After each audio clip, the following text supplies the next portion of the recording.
Tatawagin ko yung naging kaibigan, kabali-bali, kamanggagawa, yung mga time na may mga ups and down, kami dalawa ay nagpapalakasan.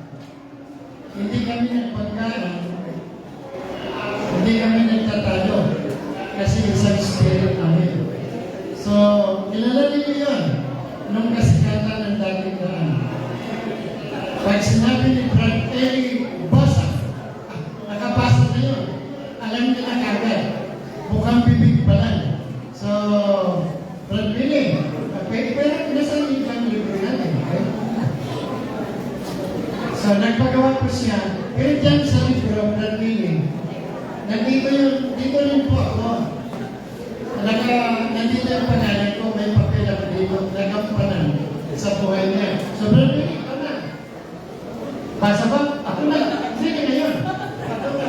Brother Art, basa. Magandang umaga po sa lahat ng ating mga kapatid. Happy Church Anniversary po. Salamat po kay Bishop Art sa pagkakataon po na pinagkaloob. Kagaya po noong kanyang nabanggit, matagal na po ang aming pinagsamahan ni Bishop Art. Doon pa po sa may Baliwag, sa Bitipa. May mga pagkakataon po na ako may bibisita, dumadalaw sa kanya. At yun nga po, kami po'y masayang nagkekwentuhan, nagtatawanan. Nag-uusap ng tungkol sa Biblia, wala hong pagkatalo.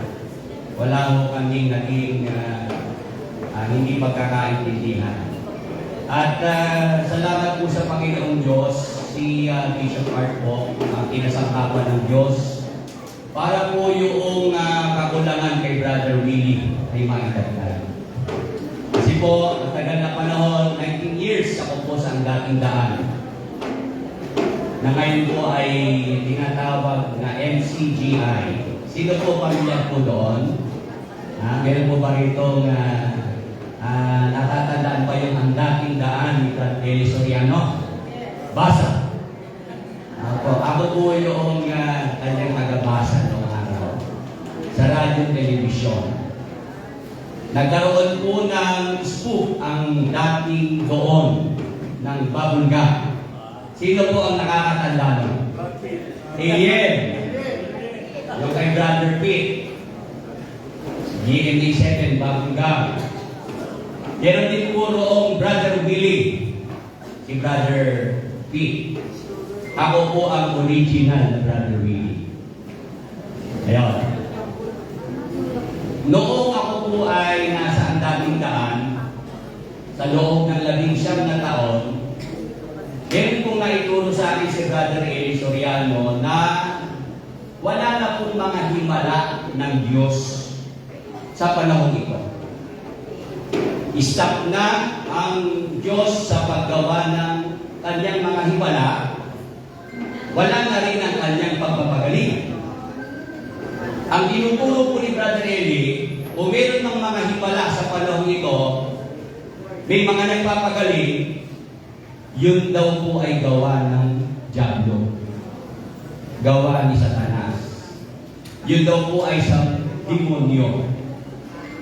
Gagamitin ni Brother Eli ang pasyon para po paniwalain ng mga tao na ang mga himala sa panahon ito ay sa demonyo na. Ang mga pagmimilagro tutulungan ang demonyo. Ayan po, gagamitin ni Brother Eli yung pasyon katoliko para bigyang diin na ang mga himala, milagro sa panahon natin ito, gawa ng demonyo. Yan po ang aking alam noong araw, sa loob ng 19 na taon. Nung ako po kasi maaanib sa ang dating daan, 1990. Ako po ay 16 years old. Sweet 16. Pagkatapos po ng high school, makagraduate. Ako po ay naanib na sa ang dating daan. Si Brother Willie po ngayon ay 52 years old na. Sweet and sour na po.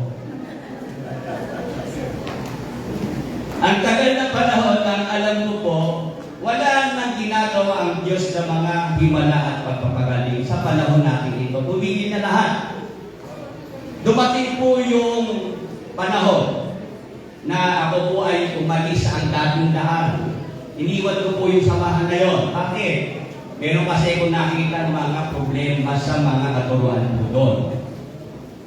Meron silang pagtuturo na mas mapalad ang nakakita at sumampalataya kay Brother Eli kaysa mga nakakita at sumampalataya sa Panginoong Jesucristo. Yun po mga kapatid, yung matinig ko, sabi ko, idolatry yan. Hindi ka po tama na ang pananampalataya ng tao alisin kay Jesus Christ. Ang pananampalataya ay maituon na sa isang tao. Sabi ko yan ay idolatry. Ngayon, hinintay ko po yung pagkakataon na i-correct yung ganoong pahayag sa gitna ng kapatiran. Ang nagpahayag ko kasi noon, si Daniel Rason, pamangkin ni Brad Eli. Yung broadcaster po sa TV. Kilala niyo po si Daniel Rason. Nagpapakilala nga yung Mr. Public Service. Siya po yung nagsabi doon na mas mapalad ang sumampalataya nakakita kay Brad Eli Soriano kaysa mga nakikita sumampalataya sa Panginoong Jesucristo. Hinintay ko po na yun ay i-correct, ituwid yung maling sinabi. Hinayaan lang po ni Brad Eli yun. Tinanggap niya yun. Hindi na po maganda ang aking nararamdaman nung gabi na yun. Ngayon, nagsalita naman yung isa kong kasamang tagabasa babae, si Luz Cruz. Sabi naman ng Luz Cruz, kahit daw wala na ang Holy Spirit, basta si Brad Eli kasama, mauunawaan ng Biblia. Payag po kayo doon sa ganung salita. Kahit wala na ang Holy Spirit, ang Biblia mauunawaan ng tao, basta si Brad Eli kasama natin. Hindi rin po ako payag doon. Hinintay ko rin na i-correct ni Brad Eli yung sinabi ng Luz Cruz, hinayaan lang din niya. Di nakakadalawang strike na sila sa akin. Nung bandang huli, si Brad Eli mismo nagsalita. Sabi ni Brad Eli, kung ang Diyos Ama sa langit, nakiis na si Jesus Christ, saktan, pahirapan, patayin ng mga tao. Sabi ni Brad Eli, pag si Brad Daniel ay sasaktan ninyo sa harapan ko, hindi ko yan makikis. Sabi ko sa sarili ko, mas mapagmahal pala si Brad Eli kaysa sa Diyos Ama. Kasi ang Diyos Ama, nagawa niyang pabayaan si Jesus Christ, nasaktan ng mga tao, ipakos at mamatay. Samantalang si Daniel Rason, sabi ni Brad Eli, huwag niyong gagawin na saktan sa harapan ko, hindi ko matitiis yun. Dahil po sa mga ganong salita na binitiwan, hinintay kong ituwid nila, wala silang ginawang pagtutuwid, nagpasya po ako umalis na sa ang dating daan. Kasi ang aking napakinggan ay mga salita na kalapastanganan, kapusungan. Kaya umalis po ako ng ang dating daan. Pag-alis ko po ng dating daan, nagkatagpo kami ni Bishop Park. Doon po kami nagkita. At yan po sa Baliwag, Bulacan, isa po si Bishop Park ang aking naramdaman na ako po ay kanyang binelkam. Ako po ay kanyang tinanggap, di lang bilang isang pastor, kundi bilang isang kaibigan. Naramdaman ko po yung friendship kay Bishop Park. Nagkakwentuhan po kami yung mga karanasan sa buhay. Marami po tayo na mag-usapan. Karanasan sa buhay, pati kwento ng pag-ibig. Kaya po nung bandang uli, ang tawagan namin ni Bishop, hindi na brother, classmate. Tanong niyo po sa kanya bakit classmate. Marami po kami mga naikwento sa isa't isa, karanasan sa buhay, tapos po, pati nga po sa kwento ng pag-ibig. Napag-usapan po namin yun. Ngayon, nung kami nag-uusap ni Bishop Park, sabi niya sa akin, Brother Willie, alam mo kung ang Biblia nabasa mo eh. Opo, Alam mo rin ng mga talatang ito, yung pagtungkol sa mga himala, pagpapagaling ng Panginoon sa Kristo. Opo, alam ko yan. Sabi niya, pag-aralan mo pala ng Biblia. Hindi naman niya pinipilit. Ganun po ang ugali ni Bishop Hart, hindi niya pinipilit. Ito yung mga talata. Basahin ko lang, tapos pag-aralan mo. Kasi Brother Willie, imposible ka na ang Diyos hindi na naghihimala ngayon. Imposible ka na ang Diyos hindi na nagpapagaling. Sabi ni Bishop, kasi ganito, Brother Willie, si Satanas, ang Diablo, naghihimala. Nagbibigay ng kapangyarihan sa mga makukulang, sa mga mambabaran. Nanimerisyo ng mga tao yung mga yan. Ngayon, yung mga ginagawa ng makukulang mambabaran, hindi kaya gamutin ng doktor.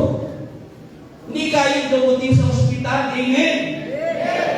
Kahit hindi ka gano'n pang kalaking pera ang gastusin, hindi gagaling. Kasi kagagawan ng mga makukulang ng mga mambabaran na ang kapangyarihan ay galing kay Satanas. Sabi ni Bishop Hart, dapat di ka, Brother Willie, may pagtapat sa mga makukulang, sa mga mambabaran, at yan ang mga lingkod ng Panginoon. Amen? Ang Diyos ika, nagbibigay din ng kapangyarihan sa kanyang mga lingkod para tapatan yung mga makukulang at mga mambabaran. Pag ika ang Diyos, Brother Willie, hindi na naghihimala ngayon. Lumagabas, nalayin ni Satanas sa Diyos. Yun ang sinabi sa akin ni Bishop Hart. Pwede ba naman ikang matalo ng Diablo, ni Satanas ang Diyos? Si Satanas hanggang ngayon, gumagawa ng mga himala, nagbibigay ng kapangyarihan, tapos ang Diyos huminto na. Doon po ako napag-isip. Ni Bishop Hart, sabi ko, tama. May punto si Bishop Hart. Talagang dapat, hanggang sa panahon ito, ang Diyos ay naghihimala. Dapat ang Diyos hanggang sa panahon ito nagpapagaling. Amen? Kaya sabi sa akin ni Bishop Hart, Brother Willie, punta ka sa Tabok, sa Angat, meron ika kaming gagawin doon. Kung interesado ka lang, doon ika ituturo kung paano yung mga tao sa panahon ito pwedeng maging instrumento ng Panginoon para sa kagalingan ng mga taong may sakit. Ano po nangyari? 2018, 1 ng Nobyembre, meron pong gawain sinagawa dito. Isa po ako sa nagpunta. Sa gawain po na yun, nag-pray si Bishop Hart. Sabi niya, sino ang interesado talaga na maging kasangkapan ng Panginoon para sa kagalingan? Sige ka, tayo kayo dyan. Isa po ako sa tumayo. Nag-pray po si Bishop Hart. Inimpart po yung mga gifts ng Holy Spirit. Habang nag-pray, nakataas po ang mga kamay, isa po ako doon, naramdaman ko po na mayroong mainit sa aking kamay. May pumasok po na energy sa aking kanang kamay. Ngayon, pagkatapos po noong gawain, di lapit ako kay Bishop Hart, pagpapaalam na ako umuwi. Sabi ni Bishop, Brother Willie, kumusta? Mabuti ka ako. Ano naramdaman mo? Para po ka akong mayroong mainit na dumaloy sa aking kamay. Saan ba ta? Kanang kamay mo. Sabi ko gano'n. Okay na yan. Sabi ni Bishop Hart, dumaloy na sa kamay mo kayo ng kapangyarihan. Gamitin ko na yan. Sabi ko, nasa akin ang talaga ko. Tingin ako ng tingin sa kamay ko, hindi naman ako nagbago. Ganun pa rin. Sabi ni Bishop Hart, umuwi ka na. Gamitin mo na yan, ha? Di, umuwi na po ako. Ako naman nasa puso ko na yung sinabi niya na nasa akin na yung kapangyarihan. Noong pag-uwi ko po sa bahay, ako po, nakikiramdaman ko kung talagang meron ng power. Nagkataon po yung aking anak na babae. Yung palang aking kinikwentong ito, nasa libro, Bishop Hart, chapter 21, Healing Ministry. nilagay ko na po sa libro yung kwento na ito. Mababasa niyo po yung buong kwento ng aking sinasabi ko po sa libro na Pinoy Walking Bible, ang paglalakbay ni Brother Willie Santiago. Nandyan po yung aking kwento ng pagiging miyembro sa Handang Daan at kung paano po ako ngayon kinakasangkapan ng Panginoon sa healing ministry. Ngayon, yung aking anak na babae, masakit ang tiyan. Ayaw na pumasok sa school. Sabi ng aking anak, Daddy, absent na lang ako. Bakit? Masakit ang tiyan ko eh. Sabi ko sa anak ko babae, gusto mo bang bumalik anak? Oo, Daddy. Sige, pag-pray ka. Para ka ako makapasok sa school. Ginawa ko po yung masakit na tiyan ng aking anak. Nilihans ko. Pinatungan ko po ng aking kanan kamay. At nung maipatong ko na, inutusan ko po. Turo din ni Pastor Art that really, yung sakit, sinasaway lang yan. Yung sakit, inuutusan lang yan para umalis sa katawan. Ang ginawa ko po sa pananampalataya, mga kapatid, naglihans ako sa aking anak. Sa pangalan ni Jesus, sakit ng tiyan, inuutusan umalis ngayon. Pagkatapos po na gawin ko po yung ganong rehans, pag-uutos sa sakit, yung anak ko, bigla po sabi, Daddy, wala akong sakit ng tiyan ko papasok na ako. Ayun, pumasok na po yung aking anak. Tuwag-tuwa naman ako. Sabi ko, totoo nga, may power na nga, amen! Yan po mga kapatid, mula noon, talagang ako po, ang hinahanap dapat ako kung sino may sakit. Opo, mapunta po ako sa SM, mapunta ako sa Walden, ang aking hinahanap yung mga may sakit. Ako mismo nag-o-open. May makita po akong nahihirapang maglakad. Naano po kayo? Natagilok ako, brother eh. Na-sprinting kayo pa ako eh. Namamaga. Gusto nyo akong gumaling. Ay, opo naman. Opo naman. Libre po ito ako, libre. Wala kang bayan.